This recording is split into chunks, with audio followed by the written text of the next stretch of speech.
What is going on, guys? In today's video I will show you the best artillery ballista mercenary build in Path of Exile 2 0.3 update. This build revolves around combining ballista totems, which act like mobile mortar cannons, and then with the banners, which provide a mix of offense and defense utility. It also is designed around the dual curse setup by running temporal chains and the elemental weaknesses. So you're not just actually deleting them from afar, you're also crippling enemies and making them more vulnerable at the same time. And at its core, this setup is a true totem build. You set up your artillery, and then let it do the heavy lifting while you position, dodge, and manage your banners. For defenses, we are picking the mercenary path and the tactician ascendancy, which gives us plenty tools. Then armor and evasion is your backbone. But the real defense advantage will come from the fact that your totems do all the dirty work. You drop them, reposition yourself, and enemies often are pinned down or shredded before they ever get close to you. It's a build that feels tanky, but not because you face tank, but because you dictate the pace of combat.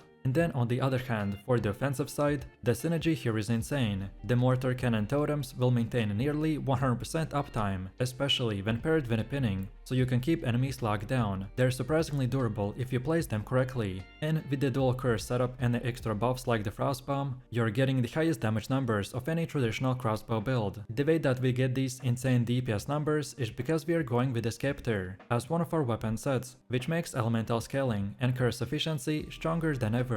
And remember, if you want to track this build, look up the best items, the skill trees, and path of building, then check my link in the description. And before we continue, thanks to U4GM. They are a pro website that provides POE2 services like cheap currency, then even to trade all types of quality items and gems, and much more. They have also more than 20,000 positive comments on Trustpilot, and this website is really worth a try. So make sure to use my discount code KAID for extra 6% off.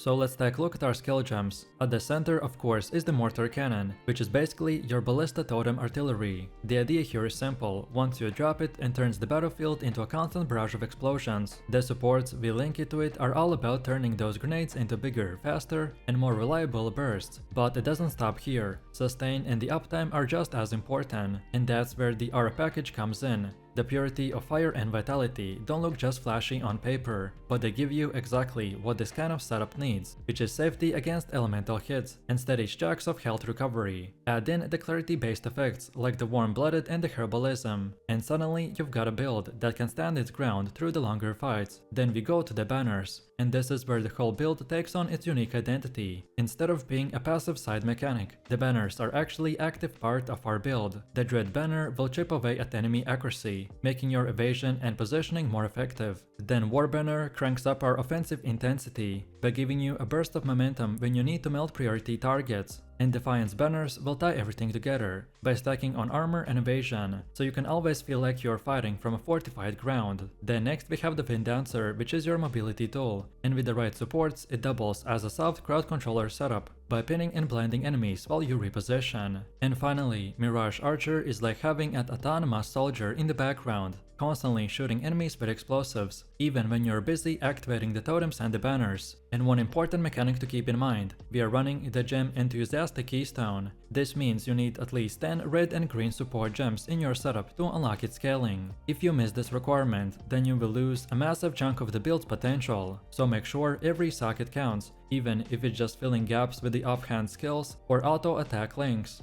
Next up, let's take a look at our passive tree. Early on we invest into the nodes like the Remorseless, Fearful Perilous, and Devastation. These will give you the raw firepower and the early scaling that you need to get your ballistas online, without feeling weak in the leveling process. From there, the tree branches outwards into the Carved Earth and the Overwhelm, both of which will add consistency and penetration, so that your artillery ballista actually punches through defenses instead of scattering harmlessly. And then as the build matures, nodes like the Colossal Weapon and the Volatile Grenades will come into play. These are huge damage multipliers for your totems, which make sure that our explosive volleys will one-shot enemies into the endgame mapping. Pair this with the Authority and the Crossing Judgment, and you gain tools to handle high-resistant bosses and even rare monsters that would otherwise slow us down. Then on top of it, the defenses are also not ignored, so you will take the Feel No Pain, Fortified Location, Hardened Wood, and In the Thick of It. These synergize beautifully with the mercenaries' armor and evasion focus by giving you a defensive backbone that feels sturdy without needing to invest into a pure tank build.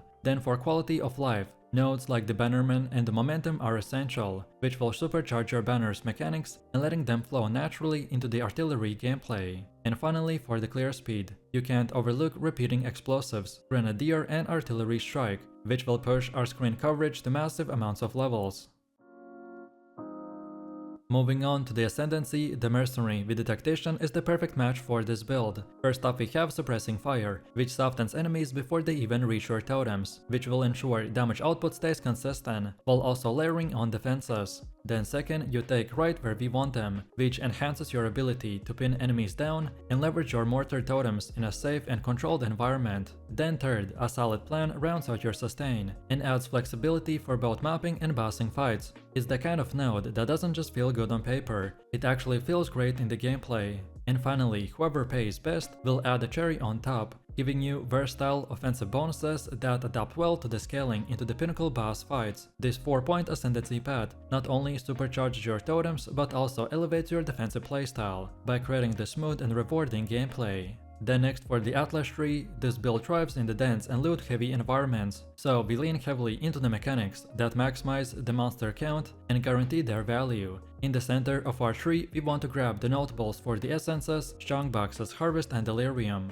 Essence will ensure a constant stream of crafting materials. Then harvest gives us deterministic upgrades, and strongboxes paired with delirium creates a crazy levels of monster density that this build clears with ease. On the right side, expanding into the Legion and Expedition will add even more monsters and the loot explosions, which synergizes perfectly with the artillery playstyle. And then at the top, investing into the bossing nodes will ensure that Maven, Conquerors, Shaper and the Elder encounters are always worth your time.